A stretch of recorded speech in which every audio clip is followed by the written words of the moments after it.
खबर का इंदौर से आ रही बड़ी खबर। कैलाश विजयवर्गीय का कांग्रेस पर तंज। कांग्रेस विधायक संजय शुक्ला की तुलना शूर्पणखा से की। कहा, ऐसा ही एक बहरूपिया आपके पास भी आएगा, भगवत कथा के आयोजन के नाम पर आएगा, लेकिन आप उसकी नाक मत काटना। बीजेपी को वोट देना, उसकी नाक खुद ब खुद कट जाएगी। लगातार चुनाव आते ही, नजदीक आते ही यहां बयानबाजियों का जो दौर है वो और तेज हो चला है। कोई बहुरूपी के रूप में आता है तो जनता जनार्दन उसकी नाक काट देती है, क्योंकि जनता जनार्दन है, जनता है शिव का रूप, जनता है कृष्ण का रूप, जनता है जनार्दन। हम आपकी सेवा करते हैं तो हम आपको ईश्वर मानते हैं, हम आपको शिव मानते हैं, हम आपको राम मानते हैं, हम आपको कृष्ण मानते हैं, तो आप जनता जनार्दन है। और जब कोई जनता जनार्दन के बीच में बहुरूपी आए तो क्या करना चाहिए? क्या करना चाहिए? राम जी ने नाक काटी थी ना, पर अपने को चाकू छुरी का उपयोग नहीं करना।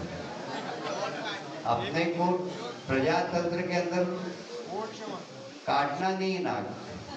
खाली जिस दिन मतदान हो, अपने मोहल्ले के सब लोगों को साथ में ले जाके कमल का बटन दबा देना, बहुरूपियों की नाक काट देना। और बीजेपी के महासचिव कैलाश विजयवर्गीय का कांग्रेस पर निशाना। कहा, कांग्रेस को वोट देना यानी पाकिस्तान का समर्थन करना। वोट की राजनीति और तुष्टीकरण के लिए ये वर्ग विशेष का समर्थन करते हैं। हमारे साथ खड़े होके राम नाम बोल के नाटक करते हैं। हम राम नाम बोल के पैदा होते हैं, हम राम नाम बोल के ही मरेंगे। नौटंकी करने वाले लोगों को कभी जनेऊ पहने, कभी टोपी पहने देखा है। हम राम के पट्टे दुपट्टा डालकर काम करते हैं।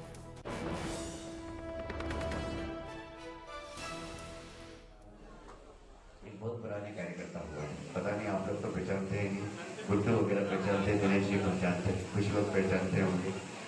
बहुत मुश्किल होता था इनको काम करना, बहुत मुश्किल होता था। आजकल तो बड़ा आसान हो गया, कुछ नहीं, अब सब लोग बढ़िया हो गया। हमारे उससे पहले वाली पीढ़ी ने तो बहुत ज्यादा खराब समय देखा, और उससे पहले वाली पीढ़ी ने तो मंदिर टूटते हुए देखा। सोमनाथ का मंदिर टूट गया, राम मंदिर टूट गया, कृष्ण मंदिर टूट गया, मुगलों का शासन था। हम भाग्यशाली हैं कि मोदी जी के युग में मंदिर बनते हुए देख रहे हैं। राम मंदिर बन रहा है, महाकाल लोक बन रहा है, विश्वनाथ लोक बन रहा है, सब दूर मंदिर का निर्माण हो रहा है। तो ये भारत की अस्मिता को आगे बढ़ाने का काम मोदी जी के नेतृत्व में हो रहा है। और इसलिए हम सब लोग, हम सब कार्यकर्ता घर घर जाएं।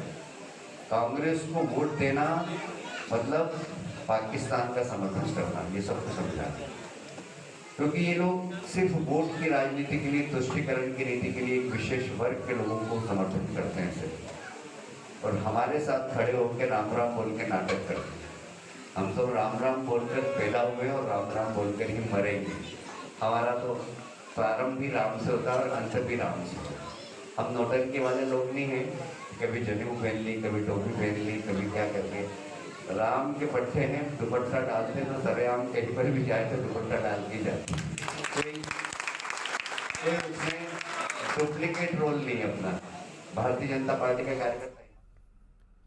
और ग्वालियर से बड़ी खबर आपको बता दें, LNIPE Laxmibai national physical university में फूड पॉइजनिंग का मामला। देर रात 100 से ज्यादा छात्रों के अस्पताल में तबियत बिगड़ने के बाद उन्हें भर्ती कराया गया। कई छात्रों की हालत गंभीर बताई जा रही है। छात्रों को उल्टी दस्त होने पर LNIPE के हेल्थ सेंटर में इलाज के लिए भर्ती कराया गया। छात्रों की हालत बिगड़ने पर अस्पताल में उन्हें भर्ती कराया गया। आपको बता दें कि फूड पॉइजनिंग का ये मामला बताया जा रहा है प्रथम दृष्टया, और चूंकि अचानक खाना खाने के बाद सभी की तबीयत बिगड़ गई एक साथ, और सभी को हॉस्पिटल में एडमिट करवाया गया। छात्र छात्राओं की तबीयत बिगड़ने पर, फूड पॉइजनिंग की शिकायत पर उन्हें हॉस्पिटल में एडमिट करवाया गया।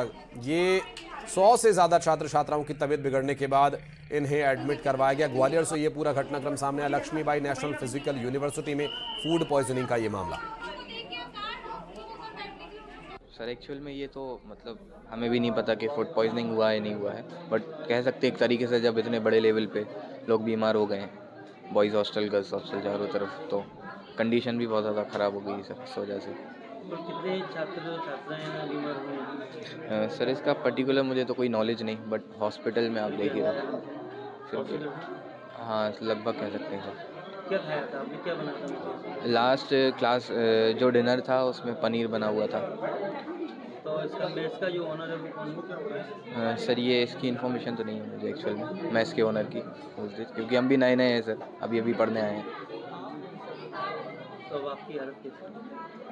सर अभी तो बुखार आ रहा है, जा रहा है कंटिन्यूसली। अभी एलएनआईपी में कुछ बच्चे एक साथ बीमार हुए और मुझे खबर लगी कि करीबन 100 के आसपास कुछ बच्चों को उल्टी और घबराहट, चक्कर, इस तरह का कुछ पता चला। तो 2-3 बसों में भर के आ गए हैं। हमारा पूरा मेडिसिन डिपार्टमेंट, सारा स्टाफ हमने लगा दिया है और जहाँ जहाँ जिन जिन संसाधन मेरे पास उपलब्ध हैं वो सारे लगा दिए हैं। बच्चे अभी सारे अंडर कंट्रोल हैं। ऐसा कुछ बहुत ज़्यादा घबराने की ज़रूरत नहीं है। जो संस्थान है एलएनयूआईपी, वहाँ पर क्या हुआ है, क्या इंसिडेंस है। और ग्वालियर से बड़ी खबर आपको बता दें, अस्पताल अधीक्षक से अटेंडर उलझ गए। दरअसल 3 लोगों की अधीक्षक से बदसलूकी का मामला। मौके पर मौजूद डॉक्टर और गार्ड ने युवकों को पकड़ा और पकड़े जाने पर युवकों ने लाठी और डंडों से हमला कर दिया। पुलिस ने युवकों को गिरफ्तार कर लिया। कंपू थाना क्षेत्र के सरकारी अस्पताल का यह मामला। देखिए कुछ तस्वीरें जो सामने आई उस दौरान की। अस्पताल के अंदर यह उत्पात मचाया गया, आखिर क्यों, क्या हुआ, इसके बारे में और डिटेल्स आप तक आगे पहुंचाएंगे। मौके पर मौजूद डॉक्टर्स और गार्ड ने उन युवकों को पकड़ा था अटेंडर से बदतमीजी करने पर। सुशील हमारे सहयोगी इस वक्त फोन लाइन पर है। सुशील, अभी क्या वजह पता चल पाई, आखिर क्यों बदतमीजी की गई और ये सब हंगामा कैसे हुआ? देखिए, ग्वालियर के जय आरोग्य अस्पताल के 1000 बिस्तर अस्पताल का पूरा वाकया है। यहाँ डॉक्टर RKS धाकड़ जो अधीक्षक है अस्पताल के, वो निरीक्षण कर रहे थे। उसी दौरान कुछ युवकों ने, जो अटेंडर बताए जा रहे हैं, उन्होंने डॉक्टर धाकड़ के साथ सलूकी की और जब वहाँ मौजूद गार्ड और दूसरे डॉक्टरों ने इन युवकों को समझाने की कोशिश की तो इन युवकों ने मारपीट शुरू कर दी थी। यही वजह है कि फिर अस्पताल में मौजूद कर्मचारियों और दूसरे स्टाफ ने इन युवकों को जमकर पीटा और उसके बाद फिर पुलिस को बुलाकर पुलिस के हवाले कर दिया। पुलिस अब इसमें कार्रवाई कर रही है। इस तरह की घटनाएं पहले भी हो चुकी है, लेकिन कहीं ना कहीं ये गंभीर बात है कि अस्पताल के अंदर इस तरह से उत्पात हुआ। जी, अभी क्या स्थिति है फिलहाल, क्या कोई कार्रवाई की जा रही है इन पर? देखिए, इनके खिलाफ जो वैधानिक कार्रवाई है वो करने की बात पुलिस कह रही है और अस्पताल की तरफ से जिस तरह का भी आवेदन दिया जाएगा इन लोगों के खिलाफ कार्रवाई की जाएगी। शुक्रिया सुशील आपका जानकारी के लिए। और बढ़ते हैं आगे, जगदलपुर से अगली खबर आपको बता दें। मॉर्चरी में रखे हुए शव को चूहों ने कुतर दिया। दरअसल अस्पताल प्रबंधन की लापरवाही का यह मामला कहा जा रहा है।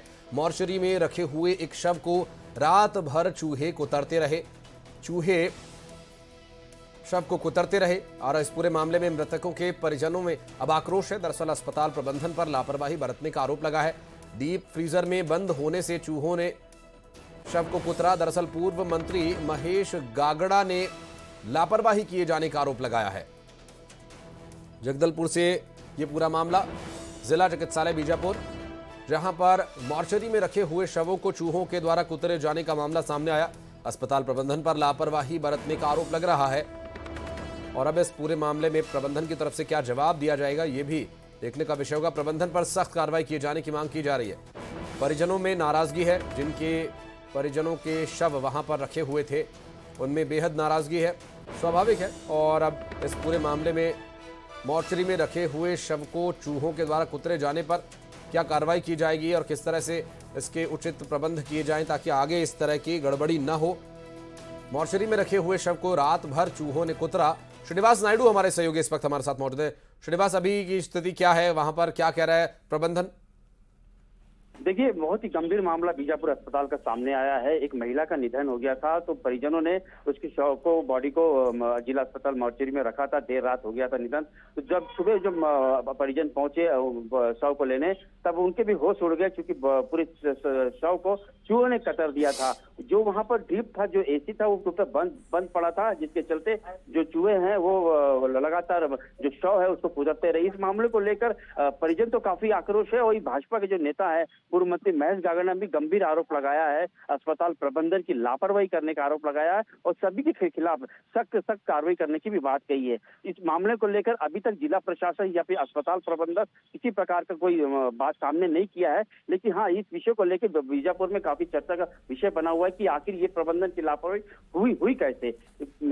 आखिर ये रात को शव रखा गया, उसके बाद लिफ्ट बंद अचानक कैसे हो जाता है। ये क्योंकि ये अस्पताल का निर्माण ही अभी हुआ है, कुछ ही महीने पहले ही उसका उद्घाटन हुआ था। जी बिल्कुल श्रीनिवास, प्रबंधन को इस पर उचित व्यवस्था तो करनी ही होगी, लेकिन ये जवाब भी देना काफी मुश्किल होगा कि आखिर हुआ तो ऐसा कैसे हुआ कि यहाँ पर चूहों ने ही शव को कुतर दिया। आप नजर बनाए रखिएगा। बहुत शुक्रिया आपका फिलहाल इस जानकारी के लिए। तो अस्पताल प्रबंधन पर अब लगातार सवाल उठ रहे हैं। मॉर्चरी में रखा हुआ शव, चूहे आखिर कैसे कुतर रहे हैं। और खबरें आगे भी जारी रहेंगी। वक्त एक बहुत छोटे से ब्रेक का, जल्द लौटते हैं। कहता है वोटर की टीम पहुंची है रायसेन जिले के सिलवानी विधानसभा सीट पर।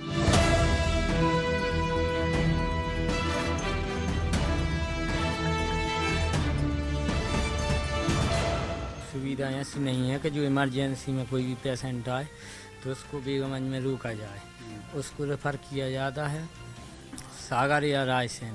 परसेंटेज है, नगर पालिका में चले जाओ 20% ले रहे, 25% ले रहे, तमाशा बना है। अरे अब कहाँ, रोटी भी तो सही सड़क है नहीं है और राशन भी नहीं मिला 2-3 महीना और राशन बताओ।